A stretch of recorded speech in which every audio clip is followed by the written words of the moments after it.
አጭሩ ዲቂቃ እግዚአብሔር ቃል እንከፋፈልና እንጸልያለን። መጽሐፍ ቅዱስ የያዛችሁ ሰዎች ኤፌሶን መልእክት ምዕራፍ 2ን ከቁጥር 4 ጀምሮ አነብና አጠር ያለ ነገር ለማውራት ይሞክራለሁ። እንደዚህ ነው የሚለው ኤፌሶን መልእክት ምዕራፍ 2 ላይ ከቁጥር 4 ጀምሮ እንደዚህ ይላል።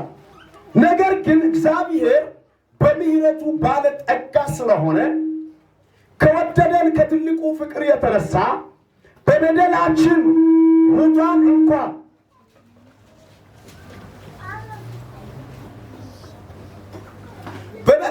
ሙታን እንኳን በሆንን ጊዜ ከክርስቶስ ጋር ሕይወትን ሰጠን። በጸጋ ድናችኋል ካለ በኋላ ቁጥር 6 እና 7 ላይ እንደዚህ ይላል። በሚመጡ ዘመናትም በክርስቶስ ኢየሱስ ለእኛ ባለው ቸርነት ከሁሉ የሚበልጠውን የጸጋውን ባለጠግነት ያሳይ ዘንድ ከእርሱ ጋር አስነሳን። በክርስቶስ ኢየሱስም በሰማያዊ ስፍራ ከእርሱ ጋር አስቀመጠን። ጸጋው በእምነት አድኗቸዋልና ይህም የእግዚአብሔር ስጦታ ነው እንጂ ከእናንተ አይደለም። ቀጥሎ ቁጥር 9 ላይ እንደዚህ ይላል፣ ማንም እንዳይመካ ከስራው አይደለም። አጠገባችሁ ላለው ሰው ንገሩት፣ የዳንከው በጸጋ ነው በሉት። እስቲ የዳንከው በጸጋ ነው በልገረው። በደንብ የዳንከው በጸጋ ነው በለው። በደንብ ስሙኝ። እኔ ዛሬ በጣም ጥቂት ነገር ነው ከዚህ ክፍል አንስቼ ማውራው። የእግዚአብሔር ጸጋ ለምን ተገለጠ በሚል አጠር ያለ ነገር ላውራ። ብዙ ሰዎች የእግዚአብሔርን ጸጋ አንደርስታንድ ካለማድረጋቸው የተነሳ የእግዚአብሔርን ጸጋ ካለመረዳታቸው የተነሳ ለእግዚአብሔር ጸጋ የሚሰጡት ቦታ በጣም ጥቂት ቦታ ባይዘው። ወይ አንድ ነገር ልንገራችሁ፣ አንድን ነገር ስትረዱ ለዛ ነገር የሚገባውን ያህል ቦታ ትሰጣላችሁ። እስካልተረዳችሁ ድረስ ውድ ለሆነው ነገር፣ በጣም በዋጋ ለማይተመነው ነገር እስካልተረዳችሁ ድረስ የምትሰጡት ቦታና ከተረዳችሁ በኋላ የምትሰጡት ቦታ አንድ አይደለም። ስትረዱ ታከብራላችሁ፣ ስትረዱ ትንከባከባላችሁ፣ ስትረዱ ትጠነቀቃላችሁ፣ ስትረዱ በጣም ትልቅ ቦታ ትሰጣላችሁ። ይሄ ነገር ጠፍቷል ወይ ላቆመው ነው? ጠቅሮ ነገር ቀንስልኝ ላይ ቁጥቅ ያለችዋል። ስትረዱ የምትሰጡት ቦታና ሳትረዱ የምትሰጡት ቦታ አይገናኝም። አንድ በደንብ ስሙ። ሌላው አንድ ነገር ልንገራችሁ። እናንተ የተረዳችሁትን ነገር ያንን ነገር ስትረዱ ለዛች ነገር የምትሰጡት ቦታ በጣም ትልቅ ቦታ ነው። ነገሩ ውድ ከሆነም እንደ ውድነቱ ቦታ ትሰጣላችሁ። ነገሩ ርካሽም ከሆነ እንደ ርካሽነቱ ቦታውን ትሰጣላችሁ። ምን ስታደርጉ? ስትረዱ። በእኛ ዘመን የሰው ልጅ እንዲድንና የሰው ልጅ እንዲያመልጥ እግዚአብሔር የሰጠው ብቸኛ ስጦታ ጸጋ ይባላል። ጸጋ ማለት በሌላ አማርኛ ምን ማለት ነው ካላችሁ፣ ጸጋ ማለት ከእግዚአብሔር ዘንድ ላልተገባ ሰው፣ ለማይመጥን ሰው፣ ሁላችሁ ለማይመጥን ላልተገባ ሰው የሚሰጥ የእግዚአብሔር አቅም። አሜን። ቀኝ እጃችሁን ከፍ አድርጉ። ዛሬ አንድ በረከት ልባርካችሁ እወዳለሁ። በጌታ በኢየሱስ ስም በእናንተ ላይ የወረደው የእግዚአብሔር ጸጋ ከዚህ በኋላ ምድሪቱን ይወርሳል። እስቲ እጃችሁን ከፍ አድርጉና ከዛሬ ጀምሮ በሉ በእኔ የተገለጠው በሉ የእግዚአብሔር ጸጋ በሉ በኃይል ይገለጣል በሉ። ስሙኝ፣ እግዚአብሔር አምላክ ጸጋውን ላንተ ሲሰጥ፣ ለእኔ ሲሰጥ፣ ለሰው ልጆች እግዚአብሔር ጸጋውን ሲሰጥ ዝም ብሎ አይደለም።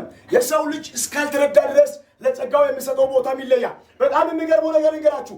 በአጭሩ ጸጋ ማለት ምን ማለት ነው ካላችሁ፣ ጸጋ ማለት ከእግዚአብሔር ዘንድ ለማይገባው ወይም ላልተገባው ሰው የሚሰጥ የእግዚአብሔር አቅም ነው። እግዚአብሔር አምላክ ለምንድን ነው ጸጋውን የሰጠው? የጸጋው ዓላማው ምን ነበር? ጸጋው ለምን ተሰጠ? አንዳንድ ሰው ጸጋውን አንደርስታንድ ካለማድረጉ የተነሳ ለጸጋው የሚሰጠው ቦታ በቤቱ እንኳን ለቁሳው ነገር የሚሰጠውን ቦታ አይመጥንም። ለጸጋው የሚሰጠው ቦታ በቤቱ ላለው ለቁሳው ነገር የሚሰጠው ቦታ አያክልም። ለተራ ነገር ለዕለት እንጀራ የሚሰጠውን ቦታ አያክልም። ለጸጋው የሚሰጠው ቦታ ጸጋው ግን ብትረዳው ቢገባ የዓለም ሀብት ሁሉ 1% አያክልም። ቢገባ ኖሮ እኔ ባልበላ ይሻለኛል፣ እኔ ባልጠጣ ይሻለኛል፣ እኔ ባልጠቀም ይሻለኛል ማለት የምንችል ሰዎች እኛ ስላልተረዳን በጸጋው እየቀለድን በጸጋው ላይ እየቀለድን ቆይተናል። ዛሬ ጌታ አንድ ነገር ተናግሮኛል። አይኖቻችን ይከፈታል። አሜን። ስታጠገባችሁ ላሉ ሰው ተናገሩ። በደንብ ያዙና ከዛሬ ጀምሮ በሉ። ወይ ንገሩ እስኪ በደንብ ከዛሬ ጀምሮ በሉ። በኢየሱስ ስም በሉ። ለእግዚአብሔር ጸጋ ያለ አመለካከት ይቀየራል በሉ። በልገው አመለካከት ይቀየራል በሉ። እጅ ምርቃ አንድ በረከት ልባርክ። እስከ ዛሬ ጸጋውን እንዳትረዳ በአይን ላይ መጋረጃ ያደረገ ዛሬ ይነሳ። አሜን። ስሙኝ፣ ሰይጣን በሕይወታችሁ ውስጥ ማሳጣት ከሚፈልግባቸው ነገሮች አንዱ የእግዚአብሔርን ጸጋ አንደርስታንድ እንዳታደርጉ ሽፋን ያደርጋል። ጸጋውን አንደርስታንድ ባደረጋችሁ ቁጥር እያሸነፋችሁ እንደምትሄዱ ያውቃል። ቢኮዝ ጸጋው በምንም እንደማይተመን ያውቃል። የእግዚአብሔርን ጸጋ አንደርስታንድ ባደረጋችሁ ቁጥር በዚህ ዓለም ላይ ተጽዕኖ እንደምትፈጥሩ ያውቃል። የእግዚአብሔርን ጸጋ አንደርስታንድ ባደረጋችሁ ቁጥር ሪስፔክት እንደምታደርጉ ያውቃል። የእግዚአብሔርን ጸጋ አንደርስታንድ ባደረጋችሁ ቁጥር ወደፊት እንደምትቀጥሉ ያውቃል። ስለዚህ ያለው አማራጭ የመስቀሉ ስራ እንዳይገለጥ የጸጋውን አቅም እንዳትረዱ መጋረጃ ያደርጋል። ዛሬ ይነሳ። አሜን። በሚገርም አጠገብ ላልሶ ተነስቷል በለው። ዛሬ ቀይ ፍቱ ተነስቷል በለው። እጅን ብርቃን ይባርክ። ከአንድ ሰው አይሎ ዛሬ በኢየሱስ ስም ክርስቶስ ተነሳ። ይሸፍናል፣ ይጋርድና አንደርስታንድ ካደረክ በጸጋው አቅም እንደምትድን ስለሚያውቅ በጸጋው ውስጥ ባለው አቅም ታግዘህ እንደምትቆም ስለሚያውቅ ጸጋውን አንደርስታንድ እንዳታደርግ ያደርጋል። እስካልተረዳህ ድረስ አታከብረው። ተመልከቱ እስቲ በየመንገዱ እየሄዳችሁ የሆነ ወርቀት የወደቀውን አንስታችሁ የማን ነው የሚጠቅም ነገር ይሁን ትላላችሁ። አይደለም ሌላ ነገር የወደቀውን ወርቀት ብድግ አድርጋችሁ ይጠቅም ይሁን የሚጠቅም መረጃ ያለበት ይሁን ትላላችሁ። ተመልከቱ፣ የጸጋውን አቅም ሰዎች እንዳይረዱ ሰይጣን ስለሸፈነ በየአደባባዩ ጸጋው እየተወራ ሰዎች የሚገርማችሁ ነገር ዱላ ማንሳት ይወዳሉ። ለምን? አንደርስታንድ አላደረጉ። ጸጋው የመጣበት ዋናውን ዓላማ ከማውራት በፊት እቺ ነገር ላውራ። በደንብ ስሙት። ጸጋውን ስትረዳ በጸጋው ውስጥ ያለው ብሌሲንግ ትቀበላለህ። ጸጋውን ስትረዳ በጸጋው ውስጥ እግዚአብሔር ያስቀመጠውን ፓወር የኃይሉ ተካፋይ ትሆናለህ። ጸጋውን ስትረዳ በጸጋው ውስጥ ያለው ኃይል ባንተ ሪቨርዥን መድረግ ይጀምራል፣ መገለጥ ይጀምራል። ሰይጣን ግን ምን ያደርጋል? ይኸውልህ አንተ ከተረዳ ነገ ተጽዕኖ ፈጣሪ ነህ፣ ከተረዳ አሸናፊ ነህ፣ ከተረዳ አልፈህ ትሄዳለህ፣ ከተረዳ በምድራዊ ነገር አትወሰንም ስለሚያውቅ ምን ያደርጋል? ይሸፍናል። ዛሬ መጋረጃው ይነሳ። አሜን። እስኪ እጃችሁን ከፍ አድርጉ፣ ጩኹና እንደዚህ በሉ በታላቅ ድምፅ። ከዛሬ ጀምሮ በሉ ከሕይወቴ ላይ የእግዚአብሔርን ጸጋ የሚሸፍን የትኛውም መጋረጃ ይነሳ በሉ። አንዳንዱ ሰይጣን መጋረጃ ይመጣል፣ አንዳንዱ ደግሞ የሙሴ መጋረጃ አልተነሳም።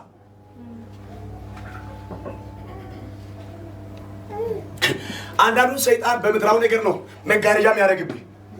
አንተ እኮ ይሄ ውድ የሆነውን ጸጋ ምድራዊ ነገር ኤቭሪቲንጉ ተደምሮ 1% የእግዚአብሔርን ኃይል 1% አያክልም። ሰይጣን ግን ምድራዊ ነገርን ያስወድድና የሰማያዊውን በምንም የማይተምነውን እንዲታቃልል ያደርጋል። የሰይጣን ከበር ፈጃ ሲሆን የሚገርማችሁ ነገር ከባይብሉ ራሱ አንዳንድ ሰው እያነበበ ምን ይሆናል? ጸጋውን መረዳት ሲገባው ጸጋውን አንደርስታንድ ለማድረግ መትጋት ሲገባ በሙሴ ይያዛል። which means በሕግ ስራ ይያዛል።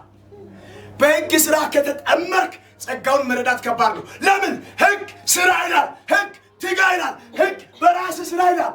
ጸጋ ግን የሚገርማችሁ ነገር ምንም በሌለበት በእምነት ላይ እምነት ነው ቃል ዕብራውያን ላይ ባለፈው ተናግሬያለሁ። ዕብራውያን ምዕራፍ 11 ላይ እምነት የማናየውን ነገር የሚውላችሁ የማናየውን የሚያስረዳ ይላል። ምንም በሌለበት እዚህ ጋር ላይፍ አለ ነው የሚለው። እምነትና ሕግ አይገናኝም። ዛሬ አንድ ነገር ነው የሚሆነው። የጸጋው ኃይል በእናንተ እንዳይገለጥ በኢየሱስ ስም መጋረጃ ያስቀመጠ ዛሬ ተቀደደ። አሜን። እስቲ እጃችሁን ከፍ አድርጉና ከኃይል ላይ መጋረጃው ተነስቷል በሉ። እስኪ መጋረጃው ተነስቷል በሉ። እስኪ መጋረጃው ተነስቷል በሉ። እጅን ከፍ አድርግ ልባርክ። በኢየሱስ ክርስቶስ ስም በኃይል ላይ መጋረጃ አስቀምጦ የጸጋውን አቅም እንዳትረዳ የከለከለ ዛሬ ይነሳ። አሜን። አጠገብ ላለው ሰው ገፋ አድርገውና ተነስቷል በለው። እስቲ ተነስቷል። የእግዚአብሔር ጸጋ ለደከመው ሰው የሚሰጥ ግፍት ነው። አይሸጥም፣ አይተመንም። ቢኮዝ የሚመጥነው ዋጋውን ሊያወጣ የሚችል የእግዚአብሔርን ጸጋ የሚያክል ነገር ስለሌለ እግዚአብሔር ይኸውላችሁ ለደካሞች ከራሱ ዓለም በግፍት ያበረከተ ላይፍ ነው። በደንብ ስሙኝ። የሚያስደንቀው ነገር ከዚህ ክፍል ጥቂት ነገር ላውራ። አንዳንድ ሰዎች ባይዞ ይዝው ራሱ አሁን በኢየሱስ ክርስቶስ አምኖ የዳኑ በአገልጋዮች መካከል ራሱ እንደዚህ ነው። አንዳንድ ሰው የእግዚአብሔር ጸጋ ካለ መረዳቱ የተነሳ የእግዚአብሔር ጸጋ ወደ አንተ ወደ እኔ በእያንዳንዳችን ውስጥ ለምን እንደተገለጠ ካለ ማወቃችን የተነሳ አንዳንድ ሰው ጸጋውን ራሱ አገልግሎቱ ጸጋውን የሚረዳ ይመስለዋል። ማንም ሰው ጸጋውን አይረዳው። ሲያገለግል እኔ እግዚአብሔርን እያገለገልኩ ነው። አንዳንድ ሰው እግዚአብሔርን ባለው ነገር ሳፖርት የሚያደርግ ይመስለዋል። ስማኝ፣ አሁን የእግዚአብሔር ጸጋ ለምን ተገለጠ? ባንቺ በኔ በእኛ የእግዚአብሔር ጸጋ ለምን ተገለጠ? የመጀመሪያው ልንገራችሁ። ስማኝ፣ የመጀመሪያው የእግዚአብሔር ጸጋ በእኔና ባንተ የተገለጠበት በደካሞች የተገለጠበት የመጀመሪያው ዓላማ ለማጽደቅ ወይም ለመቀደስ የኤፌሶን መጽሐፍ ምዕራፍ 1 ከቁጥሩ 1 ጀምሮ ስታነቡ መጽሐፉ እንደዚህ ይላል። አንደኛው ምዕራፍ ሙሉ ስታነቡ መጽሐፉ ላይ እንደዚህ ብሎ ያወራል። በክርስቶስ የሚል ቃል ተደጋጋሚ ታገኛላችሁ። ምን ማለት ነው? እናንተ ቅዱሳን የሆናችሁ፣ እናንተ የጸደቃችሁ፣ እናንተ ንጹሃን የሆናችሁ በማ በክርስቶስ የነስራ የናስተውጡ አንዳችም እንደሌለ ያወራል። ምዕራፍ 1 ላይ ምዕራፍ 2 ላይ ሐሳቡን ሲጀምር እንደዚህ ነው የሚለው። ሐሳቡን ሲጀምር እናንተ ቀድሞ በበደላችሁና በኃጢአታችሁ ምን ነበራችሁ? ሙታን ነበራችሁ ካለ በኋላ ቀድሞ የነበረው ላይፋችንን ያወራል። ቀድሞ ምን እንደምንመስል አያችሁ። የእግዚአብሔር ፍቅር በእኔና በአንተ የተገለጠው የእግዚአብሔር ጸጋ በእኔና በአንተ የተገለጠው ብርቱ በነበርንበት ታይም አይደለም። መናገር በምንችልበት ታይም አይደለም። መስራት በምንችልበት ታይም አይደለም። የተገለጠው የእግዚአብሔር ጸጋ ሙታን በነበርንበት የእግዚአብሔር ጸጋ ወደኛ ሲመጣ ይኸውላችሁ፣ ወደኛ ሲመጣ የሚገርማችሁ ነገር ጻድቅን ፈልጎ በጻድቅ ውስጥ ለማረፍ ጻድቅ ሰው ውስጥ ለማረፍ ወይ ደግሞ እሱ ደካማ ስለሆነ ረዳት ፈልጎ ድጋፍ ፈልጎ አጋዥ ፈልጎ አይደለም የመጣው። ወደኛ ሲመጣ በእኔና በአንተ ሲገለጥ የእግዚአብሔር ጸጋ አቅም ወዳለው ጉልበት ወዳለው ወደ ጸደቀው ሰው አልተጠጋም። ለምን? አንድም ሰው በምድር ላይ ጻድቅ አልነበረም። መጽሐፍ ሲናገር ጳውሎስ እንደዚህ አለ፣ ሰው ሁሉ ኃጢአትን ሰርቷልና የእግዚአብሔር ክብርም አየ ክብር በጎደለ ሰው ውስጥ አንድስ እንኳ ጻድቅ በሌለበት አንድ የምታይ ነገር ይሄ ነገር አለ ማለት በማትችልበት ለምን ሲባል ጸጋው ሲመጣ ዓላማው ምን ነበር?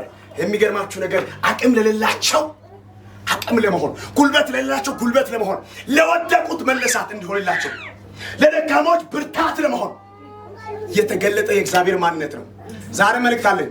ይህን ጸጋ መረዳት ስትጀምር ከወደቅበት ብድግ ትላለህ። አሜን። እስቲ እጃችሁን ከፍ አድርጉ። እጃችሁን ከፍ አድርጉና ከዛሬ ጀምሮ በሉ የእግዚአብሔርን ጸጋ በሉ በእኔ ውስጥ ያለውን በሉ የእግዚአብሔርን ጸጋ በሉ እንደገና ይፈልገዋለሁ በሉ እንደገና ይጠማዋለሁ በሉ። እጅን ከፍ አድርግ። ለአንድ ሰው ዛሬ እንደገና በራለት። አሜን። ለአንድ ሰው እንደገና ተገለጠ። አሜን። በተገለጠ ቁጥር ከድክመት እየበረታ ትሄዳለህ። አሜን።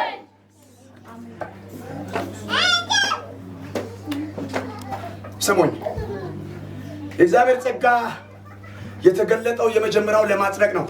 የእግዚአብሔር ጸጋ እስኪገለጥ ድረስ ብዙ መስዋዕት አልቋል። በብሉይ ኪዳን በኦልድ ተስታመንት ኮንቴክስት ብዙ መስዋዕት አልቋል። ብዙ ፍየል አልቋል። ብዙ ወይፈን አልቋል። ብዙ በጎች አልቀዋል። አንድም ግን የጸደቀ አንድም ሰው የበረታ አልነበረ። ሁሉ ደካማ፣ ሁሉ ኃጢአተኛ፣ ሁሉ ሙታን። እግዚአብሔር በራሱ ጽድቅ ስለሚተማመን፣ እግዚአብሔር በራሱ ኃይል ስለሚተማመን ለሰው ልጆች ይህንን ጸጋ በገንዘብ አገኙ ብለው ቢል አንዱን ፐርሰንት የሚያክል በምድር ላይ ስላልነበረ ለዓለም ሁሉ ቤዛ ሆኖ ዓለምን ነፃ እንዲያወጣ እግዚአብሔር የገዛ ማንነቱን ስጦታ ሰጠ። አሜን። ዛሬ እንዲህ ብዬ ይባርካለሁ። በደንብ ስማኝ። በውስጥ ያለው እግዚአብሔር ጸጋ አትጠራጠር። በጌታ ፊት አንድ ነገር ልንገርህ። በውስጥ ያለው እግዚአብሔር ጸጋ በስጦታ መልክ በልብ ያደረው በውስጥ ያደረው ይሄ እግዚአብሔር ጸጋ ከዚህ ቀን ጀምሮ ምድሪቱን ይወርሳል። አሜን። ንገሩ አጠገብ ላለ ሰው ከዛሬ ጀምሮ በለው። እኔ በሉት እስቲ ደካማ አይደለሁም በሉት። ምክንያቱም በሉት ብርቱ የሆነ እግዚአብሔር ጸጋ በሉት በእኔ አድሯል በሉት። እንግዲያውስ መልእክት አለኝ። ከዛሬ ቀን ጀምሮ በገባበት የእግዚአብሔር እርዳታ ካንተ ጋር። የእግዚአብሔር ጸጋ ሲመጣ ወደ ኃጢአተኞች መጣ፣ ወደ ደካሞች። ቁጥር 4 ላይ ስታነቡ እንደዚህ ይላል፣ ከወደደን ከትልቁ ምን የተነሳ ፍቅር የተነሳ። እኔና አንተ እኮ ስንታይ በእግዚአብሔር መነጽር ስንታይ እኮ ሙታን ነን። በእግዚአብሔር መነጽር ስንታይ አንድ በእኛ ጋር የሚታይ እግዚአብሔርን የሚጋብዘው ማንነት አልነበረውም። ከዛስ የእግዚአብሔር ጸጋ ዓላማው ለደካማው ነበር የሚሰጠው። የእግዚአብሔር ጸጋ ዓላማው አቅም ላጣው ባይዞ አንድ ነገር ልንገራችሁ። የእግዚአብሔር ጸጋ ማን ላይ አይሰራም ብላችሁ ብትጠይቁኝ አንድ ነገር ልንገራችሁ። የእግዚአብሔር ጸጋ ከማይሰራባችሁ ሰዎች አንዱ ይኸውላችሁ፣ እኔ እሰራለሁ ብለው በራሱ ጽድቅ በሚተማመን ሰው እግዚአብሔር አይሰራም። እግዚአብሔር አይሰራም። በራሱ ጽድቅ በሚተማመን ሰው እግዚአብሔር አይሰራም። እኔ እሰራለሁ በሚል ሰው እግዚአብሔር አይሰራም። ጸጋው በእናንተ ላይ እንዲሰራ ከፈለጋችሁ ይኸውላችሁ፣ እባክህ ጌታ ሆይ እኔ ያላንተ አልችልም ብላችሁ እጁ ላይ ውደቁ፣ በእናንተ ይገለጣል። አሜን። ምን አለበት ያለው ነው? አሜን። አጠገባችሁ ባለው ሰው ተናገሩት። ከዛሬ ጀምሮ እኔ በጸጋው ላይ እደገፋለሁ በሉት። ከራሴ ዜሮ ነኝ በሉት። ስደገፍ ግን በሉት ብርቱ ሆናለሁ በሉ። መልእክት አለኝ። የእግዚአብሔር ጸጋ ወደዚህ ምድር የመጣው በአንተ ላይ በእኔ ላይ ያደረው እርዳት ፈልጎ አይደለም፣ አጋዥ ፈልጎ አይደለም፣ ደካማውን ብርቱ ለማድረግ። ደካማውን ብርቱ ለማድረግ እግዚአብሔር እንደ ሰው መጥቶ እውላችሁ ሰው ሰለክት ሲያደርግ መጀመሪያ ምንድን ነው የሚያደርገው? ሰው ሲመርጥ እሱ ምን አለው? ገንዘብ አለው፣ እውቀት አለው፣ ችሎታ አለው፣ መናገር ይችላል፣ ማስተማር ይችላል። ነገ እኮ እኔ አንድ ነገር ቢሆን አጠገቤ ሊቆም ይችላል ብሎ ያለውን ነገር ቆጥሮ ነው ከጎኑ የሚቆመው። ጸጋው ግን ሙታን በሆንክበት በዛ በሙታን ማንነቱ የተገለጠው ብርቱ ሊያደርግ ነው። አሜን። እንዲህ በሉት። እጃችሁን ከፍ አድርጉና ከዚህ በኋላ በሉት እኔ በጸጋው ላይ እደገፋለሁ በሉት። ከራሴ ስለማልችል በሉት ጠበቃዬ ላይ በሉት እደገፋለሁ በሉት። ሰበር ዜና፣ አንድ ሰው ከምድር ግራፊት ከፋል። አሜን። ባይዘው በዚህ ምድር ላይ ከምድር ግራፊት ከፍ ማለት የምትችሉት በችሎታችሁ አይደለም፣ ጸጋው ላይ በመደገፍ ነው። አሜን። አንድ ሰው አሜን አይልም ወይ? አሜን። እንደዚህ በሉት። ቆናችሁ ያለው ሰው የኔ ጽድቅ በሉት። እስኪ በሉት የኔ ጽድቅ በሉት ኢየሱስ ነው በሉት። እሱ በሰራው እኔ በሉት የእግዚአብሔር ጽድቅ ሆንኩኝ በሉት። አንድ ሰው ጮሆ አሜን ይበላ። አሜን። አንደኛ ቆሮንቶስ ምዕራፍ 6:11 ላይ ስታነቡ በደንብ ታገኛላችሁ። ይኸውላችሁ ጸድቃችኋል፣ ተቀድሳችኋል ይላል። በማ በኢየሱስ ክርስቶስ እሱ በሰራው ስራ በመስቀሉ ስራ። ለምንድን ነው ጸጋው የተገለጠው ሲባል ጸጋው እስኪመጣ ድረስ አንድ የተቀደሰ ሰው ጠፋ፣ አንድ ጻድቅ ሰው ጠፋ። ለምን ሲባል ብዙ ጊዜ መስዋዕት ይደረጋል፣ ብዙ ጊዜ ይለፋል፣ ብዙ ጊዜ በጣም ብዙ ነገር ይደረጋል። አንድ ግን ጠብ ያለ ነገር አልነበረም። ከዛ በኋላ እግዚአብሔር ለዓለም ያዘጋጀው ለዓለም ሁሉ ስጦታ የሆነው አሜን አሜን። ወይኔ አልገባም። እስቲ እጃችሁን ከፍ አድርጉና ኢየሱስ የኔ ስጦታ ነው በሉ። እባክህ ድገምና ኢየሱስ የኔ ስጦታ ነው በለኛ። ድገሙና እስከ ኢየሱስ የኔ ስጦታ ነው በሉ። አንድ በረከት ልባርክ። ይህ ስጦታ ሆኖ በነፃ ባንተ ያደረው በእጅ ካለው ይበልጣል። ለፍተህ ካገኘኸው ይበልጣል። በዚህ ምድር ላይ ስትኖር ባይዘወይ ለፍቶ የሚያገኘው ነገር ይወደዳል እንጂ በነፃ የተሰጠ ነገር አይወደድም። በነፃ የተሰጠ ነገር ይረክሳል። በነፃ ለዚህ ነው አሁን ብዙ ሰዎች ጸጋውን ያቃለሉት። ለምንድን ነው? በነፃ ስለተሰጠ። ውድ የሆነው ኢየሱስ፣ የዓለም ቤዛ የሆነው ኢየሱስ እየተወራ አንዳንድ ሰው ኮብልስቶን ያነሳል፣ አንዳንድ ሰው ማይሆን ወሬ ያወራል፣ አንዳንድ ሰው ይሳደባል። ለምን ሲባል ኢየሱስ በነፃ ስለመጣ ቀሏል። ጌታ እንዲህ ብሎኛል። ሰበር ዜና ላውራ። ጌታ በሚያውቀው ቅርብ ጊዜ እግዚአብሔር እንደዚህ ብሎኛል። በነፃ በእናንተ ውስጥ ያደረው በነፃ ወደዚህ ምድር መጥቶ የሞተው ኢየሱስ በዚህ ምድር ላይ ይከብራል። አሜን። እስቲ ቀኝ እጃችሁን ከፍ አድርጉና ከዛሬ ጀምሮ በሉ በእኔ ዘመን በሉ ሰርቼ ካገኘሁት በላይ በሉ ለፍቼ ካገኘሁት በላይ በሉ በነፃ የተሰጠኝ በሉ ኢየሱስ ነው ይወደዳል ነው። ኧረ በእናንተ ዘመን ይወደድ በኢየሱስ። በነፃ የተሰጠው የሚወደድበት ታይሙ ደርሷል። ኢየሱስ ወደዚህ ምድር ሲመጣ በደም ስሞት ጽድቃችን ነው፣ እሱ ቅድስናችን ነው።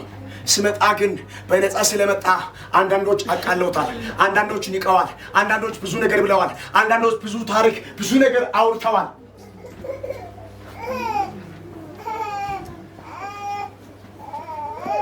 በደም ስሙ። የመጀመሪያው የእግዚአብሔር ጸጋ ወደዚህ ምድር የመጣው ምን ሊያደርገን ነው ካላችሁ ሊቀድሰን ነው። ከመጣው ከእግዚአብሔር ጸጋ ውጪ ይመነኝ ሚሊዮን ጊዜ ትረክማታለህ እንጂ አትጸድቅም፣ አትቀደስም። ከዚህ ውጪ የሚቀድስ ሌላ የለም። በነፃ መጥቶ መስቀል ላይ ከተንጠለጠለው ከተሰቀለው ከሞተው ውጪ የፈለከው ልትታገል ትችላለህ። ይጸድቃሉ ብለህ ትታገላታለህ እንጂ አትጸድቅም። የሰው ልጅ እንዲጸድቅ ብቸኛ መንገድ ሆኖ የመጣው የተሰቀለው የናዝረቱ ኢየሱስ ነው። ዛሬ አንድ ነገር ልላችሁ እወዳለሁ። ቀኝ እጃችሁን ከፍ አድርጉ። ቀኝ እጃችሁን ከፍ አድርጉ። ጩሁና በታላቅ ድምፅ እንደዚህ በሉት። ከዛሬ ጀምሮ በሉ። ድምፃችሁን ከፍ አድርጉና ከዛሬ ጀምሮ በሉ። በነፃ የተሰጠኝ በሉ። የእግዚአብሔር ጸጋ በሉ። በእኔ ይወደዳል በሉ። ጩሁና እስኪ በእኔ ይወደዳል በሉ። እጃችሁን ከፍ አድርጉና ከዚህ በኋላ በሉ። ምድራዊ ነገር በሉ። እስኪ በእኔ ዘመን አይወደድም በሉ። በእኔ ዘመን በሉ። እስኪ በነፃ የተሰጠው የእግዚአብሔር ጸጋ በሉ ይወደዳል በሉ። አንድ በረከት ልባርካችሁ። በገባችሁበት ኢየሱስ ይክበር። በገባችሁበት ጸጋው ይክበር።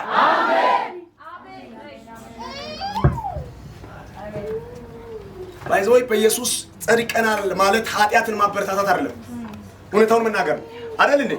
አንዳንድ ደግሞ አክራሪ የሆኑ ሰዎች አሉ። በጸጋው ድነናል ስትላቸው እንዴ እነዚህ ሰዎች እኮ ኃጢአትን ያበረታታሉ ማለት ነው። ኖ እሱ ሌላ ታሪክ ነው። በጸጋው ድነናል ማለት ምን ማለት ነው? ጸጋው ለዓለም ሁሉ ግፍት ሆኖ የመጣ ካለ ጸጋው ማንም ሰው መዳን አይችልም። ቀጥሎ እኮ እንደዚህ ነው የሚለው። በጣም የሚደምቀው ነገር ልንገራችሁ። ከወደደን ከትልቁ ፍቅር የተነሳ ካለ በኋላ በበደላችንና በኃጢአታችን ምን በነበረን ጊዜ ሙታን በነበረን ጊዜ የሚገርማችሁ ከልጁ ጋር ምን ሰጠን? ሕይወትን ሰጠን። አንተ ከሙት መንደር ይኸውላችሁ ነፃ በሰጠው በስጦታው ጠርቶ ከልጁ ጋር መጣ። ዋው! ከሙት መንደር ሙት ባይዘው በባህሩ ልንገራችሁ። ሙት ማለት አገልግሎት ያቆመ ማንነት ማለት ነው። ባጭሩ ምን ማለት መሰላችሁ? ሙት ማለት የሚገርማችሁ ነገር ለማንም ፊድባክ አይሰጥም። ለሚታወራው ነገር ፊድባክ አይሰጥም። ለምትለው ነገር ፊድባክ አይሰጥም። ለምን? ሙታን ማለት ምንም ነገር ያበቃ እግዚአብሔር ልጁን ልኮ በልጁ በኩል እስኪያድነን ድረስ በምድር ላይ አንድን ለእግዚአብሔር ፊድባክ የሰጠ ያልነበረን በልጁ ግን ነፃ ወጣ። አሜን። እጆቻችሁን እስከፈርጉና እኔ በሉ በልጁ በኢየሱስ በሉ በአብ ቀኝ ተቀምጫለሁ በሉ። ከልጁ ከኢየሱስ ክርስቶስ ጋር ተቆጥሬያለሁ በሉ። አንድ ሰው ጩሁ አሜን ይበል። አሜን። አጠገብ ላለው ሰው ንገረው ከዚህ በኋላ በለው በነፃ የተሰጠው እግዚአብሔር ጸጋ አንተ ይወደዳል በለው። አንድ አሜን በታላቅም ጩሁ አሜን ይበል። አሜን። ሁለተኛ ጸጋው የተገለጠበት ትልቁ ዓላማ ሁለተኛው ልጅ ሊያደርገን ጸጋው እስኪመጣ ድረስ ባሪያ። የሚገርማችሁ እዛው ራሱ ኤፌሶን 2 ላይ እዛው ስታነብ እኮ ምን ላይ መስራችሁ ቁጥር 3 ላይ እንደዚህ ይላል፣ በእነዚህ ልጆች መካከል እኛ ሁላችን ደግሞ የሥጋችንና የልቦናችን ፈቃድ እያደረግን በሥጋችን ምኞት በፊት እንኖር ነበር። እንደ ሌሎች ደግሞ ከፍጥረታችን የምን ልጆች የቁጣ አባይ ማለት መፍትሄ የለህም። ሩቅ ነህ አንተና እግዚአብሔር ሩቅ ናችሁ። አሁን ግን ከሥጋው ሥጋ ተካፍለን ከነፍስ ወይኔ አንድ ሰው ጩኸ አሜን አይልም? አሜን። ስማኛ አሁን የእርቀት እዛ ቆመ ባይዞለ እኮ ነው እግዚአብሔርን አባት ሆይ የማይሉ እግዚአብሔር አባት ያልሆነላቸው ሰዎች እግዚአብሔርን በጣም ይፈራሉ ሲባል ምን ማለት ነው? ስለ ድነታቸው አያውቁም። እግዚአብሔር ራሱ ምሕረት አምላክ እንደሆነም አያውቁም። ፍቅሩም አልገባቸው። ለምን? ከሱ ስላልተወለዱ። አንድ ሰው አሜን ይበል። አሜን። አጠገብ ያለው ሰው ንገረው ከዛሬ በኋላ በለው የተገለጠው የእግዚአብሔር ጸጋ በለው ፈልገው የተገለጠው የእግዚአብሔር ጸጋ በለው ከዚህ ቀን ጀምሮ በለው ልጅ አድርጎሃልና በልኩ በደንብ ተረዳ በልኩ አንተ እኮ አባት አለ በልኩ። አንድ ሰው ጩኸ አሜን ይበል። አሜን። ገላትያ ላይ ታነቁ እንደዚህ ይላል፣ እናንተ ልጆች ከሆናችሁ ደግሞ ምኖች ናችሁ። ሃሌሉያ። የእግዚአብሔር ጸጋ ሲገለጥ ወሬ አይደለም ይዞ የመጣው። የእግዚአብሔር ጸጋ በዚህ ምድር ላይ ሲገለጥ ይዞ የመጣው ልጅነት በብዙ መስዋዕት ተደርጎ ብዙ አይነት መስዋዕት ተደርጓል። ብዙ መስዋዕት አልቋል። አንድ ግን ልጅ ሆኖ የተቆጠረ አልነበረም። ዋው! ልጅ ሆኖ የተቆጠረ አንድም አልነበረም። እግዚአብሔር አየና አሁን ልጆቹ ሊያደርገን ሲፈልግ ማንነቱን ሰጠን። አሜን አሜን። ማንነቱ እናንተ ውስጥ እግዚአብሔር ማንነት አለ። ይሄንን ማንነት ባሰባችሁት ቁጥር የሚሰማችሁ የባርነት ማንነት አይደለም፣ የሚሰማችሁ የልጅነት። ልጅ ከሆነ ደግሞ ሁሉ ነገር የመጠየቅ መብት አለ። መብት ብቻ ሳይሆን ከአባቱ ጋር አብሮ ተቀምጦ የመብላት የመጠጣት። አሜን። እስቲ ልጅ ያለው ሰው እጁን ያሳይ። ልጅ ያለው ሰው እጁን ያሳይ። ልጅ ያላችሁ እጃችሁን ያሳይ። ልጅ ከማን ጋር ነው የሚበላው? ከሰራተኛ ጋር ይበላል? ከውጭ ከጥበቃ ጋር ይበላል? አይበላም። ልጆች ከአባት አይለዩ። ሙሉ የትኛውን አንተ በዚህ በረግ እንደው ጫማ ይሄርክ እሱ የመከና ግዛ ብሎ የመጠየቅ መብቱ ልጅ ነው። እኛ ባይዘው ማንነታችን ስላላወቅን ነው እየተንከራተትን ያለ ነው። ማንነትን እያወቅ በህርክ ቁጥር ይኸውልህ ባሪያ መሆን ያበቃና በኢየሱስ ስም የበላይ ትሆናለህ። አሜን። ምን አለበት? አሜን ብትል አሜን። ጸጋው የተገለጠው ልጅ ሊያደርገን ነው። አሜን ኢየሱስ። ገላትያ ላይ እናንተ ልጆች ከሆናችሁ ደግሞ ከማን ጋር? የእግዚአብሔር ወራሾች ናችሁ ከልጁ ጋር። አሜን። አያችሁ የእግዚአብሔር ወራሾች ናችሁ ይላል። አንተ ነገር ዛሬ ልንገራችሁ እባካችሁ፣ በነፃ የተሰጠው ጸጋ አይቅለልባችሁ። አሜን። ይህንን ጸጋ እስካልተረዳችሁ ድረስ ልጅነታችሁ አታውቁም። ይህን ጸጋ እስካልተረዳችሁ ድረስ ጽድቃችሁን አታውቁም። ጽድቃችሁን አታውቁም። እንደው አንድ ክፍል ባነብ ደስ ይለኛል። ቶሎ አንድ ነጥብ ብቻ መጨረሻ ላይ ተናግሬ እጸልያለሁ። አንደኛ ዮሐንስ መልእክት ላይ እንደዚህ ይላል፣ ምዕራፍ 3 ላይ እንደዚህ ይላል፣ የእግዚአብሔር ልጆች ተብለን ልንጠራ አብ እንዴት ያለውን ፍቅር እንደሰጠን እዩ ካለ በኋላ እንዲሁም ነን። ስለዚህ ምክንያት ዓለም እርሱን ስላላወቀው እኛንም አያውቀንም። ለምሳላችሁ ዛሬ ላይ ክርስቲያኖች በዚህ ምድር ላይ የሚሰደዱት ለምሳላችሁ የእግዚአብሔር ዘር ስለነበረባቸው ነው።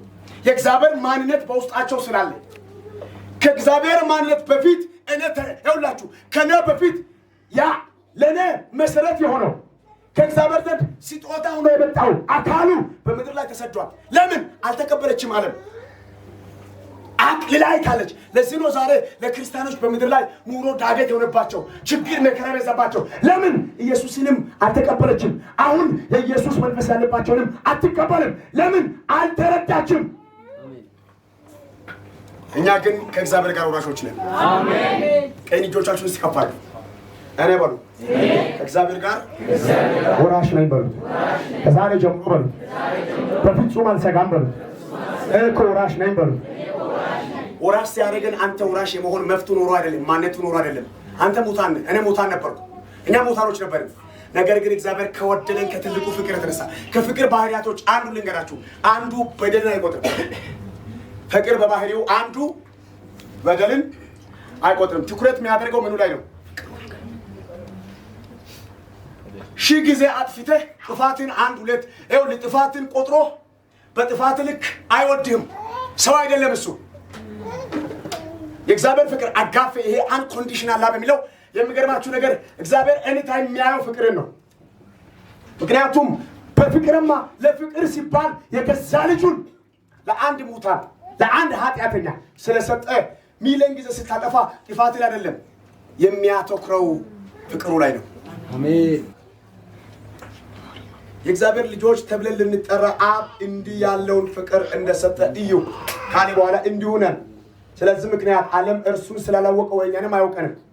ዓለም አላወቀችም፣ ዓለም አልተቀበለችም ብላችሁ አትደነቁ። አንዳንድ ሰዎች ዓለም አልተቀበለችኝም ብሎ ሃይማኖት ይቀይራል። አንዳንድ ሰው ዓለም አልተቀበለችኝም ብሎ ገና ዓለም ካጨበጨበችልኝ በኋላ ለመቀጠል ከሆነ አይዞህ አትታገል።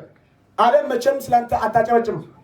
ለምን? አንተ ውስጥ አንድ ማንነት አለ፣ ዓለም የማትቀበለው ማንነት። ወይኔ ዓለም ካጨበጨበች ይቀጥላለሁ። ዓለም እንዲህ ቀጥል አይዞ ብላ ካበረታታችን ይቀጥላሉ ካል መቼም ዓለም አታበረታታም። ዓለም መቼም አይዞ ቀጥል አትልም። ለምን ካልከኝ አንተ ውስጥ አንድ ድንቅ ማንነት አለ። ይሄ ማንነት በኢየሱስ ስም ይገለጥ። እጃችሁን እስቲ ከፍ አድርጉ። እንዲህ በሉት ከኔ ጋር ከዛሬ ጀምሮ በሉ ዓለም አትቀበለኝም እንጂ በሉ በእኔ ውስጥ ያለው በሉ እውነተኛ የእግዚአብሔር ኃይል ነው በሉ። ይባርካችሁ። በዚህ ዓለም ላይ ይሄ ኃይል ይገለጥ። ይሄ ኃይል ይገለጥ። እስኪ ጩና ተገለጠ በሉ። ድገሙና ተገለጠ በሉ። አትጠራጠሩ። ጌታ እንደዚህ ይለኛል፣ ከዚህ በኋላ ስትመላለሱ በልጅነት መንፈስ ትመላለሳላችሁ። አሜን። በባርነት ባሪያና ልጅ እኮ ልዩነት አለው። ባሪያ አይነት አይመቶ በድፍረት አይጠይቅም፣ ኮንፊደንስ የለው። ባሪያ መጥቶ ለማውራት አፉ ይያዛል። ባሪያ መጥቶ ለመጠየቅ አቅም የለው፣ አቅሙ ይሽመደመዳል። ባሪያ መጥቶ በድፍረት ቆሞ ስጠኝ አይልም። ባሪያ ሲመጣ ይኸውላችሁ እንዲጸጉሩን ያከል ምናምን ይመጣል። ባሪያ መጥቶ ለማውራት አንድ ነገር ለመጠየቅ ይሸማቀቃል። እናንተ ግን የልጅነት ኃይል ተቀብለናል። እጃችሁን ሲከፈርጉና እኔ ልጅ ነኝ በሉ። እጃችሁን ከፈርጉ እኔ ልጅ ነኝ በሉ። የተገለጠው የእግዚአብሔር ጸጋ በሉ። ለኔ በሉ ልጅነትን ሰጥቷል በሉ። እባካችሁ እንደሌላ ባትረዳ። ሌላው ይኸውላችሁ ሌላ ጋር ሲመጣ እንደ ብጣሽ ወርቀትም አይደለም፣ ቀለዋል ጸጋው። ሌላ ጋር ሲመጣ ገንዘብ በልቷል፣ ሌላው ጋር ሲመጣ ቤት በልቷል። አንተ ጋር ግን ሲመጣ ጸጋው ይበልጣል። ኧረ አንድ ሰው ጮሆ አሜን ይበል። ለምን ታውቃለህ? ጸጋው አንተ ጋር ሲመጣ አይቀልም። አሜን። ምክንያቱም አንተ ጋር ሲመጣ የዋዛ አይደለም፣ ልጅነት ይዞ መጥቷል። አሜን። አሜን። አላካችሁ ንገሩት፣ ልጅነት ያገኘሁት በሉት። በምድራው ኮተት አይደለም በሉት። ልጅነት ያገኘሁት በሉት። በምድራው ነገር አይደለም በሉት። በተገለጠው በእግዚአብሔር ጸጋ ነው በሉት። ይባርካችሁ። እጃችሁን ከፍ አድርጉ። ይሄ ጸጋ በገባችሁበት በኃይል ይገለጥ። ታክሲ ውስጥ በኃይል ይገለጥ። መስሪያ ቤት በኃይል ይገለጥ። ሰበር ዜና 7 ሰዎችን በመንፈስ አይቻልም። ከዚህ በኋላ እናንተ አትናገሩ። ስለ እናንተ ሰማይ ማውራት ጀምሩ። ምን አለባችሁ? አሜን ብትሉ እስቲ ትከፋል ጮና ከዛሬ ጀምሮ በለኛ እኔ አላወራም በለኛ። በእኔ ምክንያት በሉ አባቴ ይገለጣል። እኔ እግዚአብሔር ልጅ ነኝ በለኛ። አትጠራጠር። በገባበት እግዚአብሔር ኃይል ይገለጣል። ልጅ ማለት የስጋና የደም ትስስር ያለው ማለት ነው። ደሙን የተካፈለ ስጋውን የተካፈለ እናንተ መስቀል ላይ እሱ ባፈሰሰው ይኸውላችሁ ስጋውን ቆርሶ በሰጠው አንድ ሰው አሜን አሜን። አንድ ሰው አሜን ይበል። እንዲህ በሉት እስቲ እኔ በሉ የኢየሱስን ስጋና ደም በሉ ተካፍያለሁ በሉ። በልገው ተካፍያለሁ በሉ። እንግዲያውስ አትጠራጠር። ሰይጣን ግራ ይገባው። አንተ የእግዚአብሔር ልጅ ነህ። አሜን። አንተ የእግዚአብሔር ልጅ ነህ። አሜን። ልጅ ከሆንክ ደግሞ ወራሽ ነህ። አሜን። አልገባችሁም እንጂ ለአባት ቲቶ ለሄደው ለቅራቅንቦ ቲቪ እኮ የሚገዳደር ስንቱ አለ። ለቅራቅንቦ ለኮተታም ለምድራዊ ኮተታም እኮ ስንት የሚገዳደር ወንድሙን የሚያድ ወንድሙን የሚገል ስንቱ አለ። እየነገርኩ ያለው አንተ የእግዚአብሔር ወራሽ ነህ። አሜን። የእግዚአብሔር ወራሽ ነህ።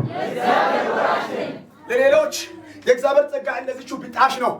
ለማይቀበሉ ሰዎች ይኸውላችሁ፣ ለሚጠፉ ሰዎች ወንጌሉ ይኸውላችሁ የሚሰበከው ወንጌል የተገለጠው እግዚአብሔር ጸጋ ቢጣሽ ወርቀት ነው። እኛ ጋር ሲመጣ ግን ይዞ የመጣው የልጅነት ኃይል። አሜን። ሶስተኛ ነው መጨረሻው ላውራ ነው። ልጅ ለዛልኝ እንደዚህ ነው የሚለው አንደኛ ዮሐንስ ምዕራፍ 3:1 እንደገና ገላትያ ምዕራፍ 4:6 ማንበብ ትችላላችሁ። የመጨረሻው ላውራ ነው። ልጸልይ። የመጨረሻው የእግዚአብሔር ጸጋ ሲመጣ ወይም እግዚአብሔር ጸጋ ሲመጣ ከምሎ ሲገለጥ ብዬ ማውራ ደስ ይለኛል። እግዚአብሔር ጸጋ ሲገለጥ ሲባል በብሉይ ኪዳን ጊዜም በጥላን የተገለጠው አልተረዱትም። ሰዎች ለመረዳት ተቸግረዋል። ነገር ግን ሲዝሩ ሲደርስ ገላትያ ምዕራፍ 4 ላይ እንደዚህ ይላል። ገላትያ ምዕራፍ 4 ላይ ሲታነቡ የዘመኑ ፍጻሜ በደረሰ ጊዜ እግዚአብሔር የገዛ ልጁን ከሴት የተወለደውን ከሕግም በታች የተወለደውን ልጁን ላከ ነው የሚለው። ጊዜውን ጠብቀው የሰው ልጅ በራሱ ድክመት፣ በራሱ ብቃት፣ በራሱ ስራ አለመዳኑን ካረጋገጠ በኋላ እግዚአብሔር ለዓለም ሁሉ ቤዛ የሆነው እግዚአብሔር ያዘጋጀውን መስዋዕት የሆነው እግዚአብሔር የገዛ ልጁን ላከ። ኢየሱስ ባይዘው የእግዚአብሔር መስዋዕት ነው። አሜን። አንተ ባዘጋጅ የአይሁድ ሕዝብ ራሳቸው ባዘጋጁት መስዋዕት እየጠፉ ነበር፣ መዳንም አልቻሉም ነበር። እግዚአብሔር ግን ለዓለም ሁሉ የገዛ ልጁን መስዋዕት አድርጎ አዘጋጀ። የመጨረሻው ላውራና ልጸልይ። የመጨረሻው ሶስተኛው የእግዚአብሔር ጸጋ ለምን ተገለጠ? ሶስተኛው የዲያብሎስን ስራ ሊያፈርስ ነው።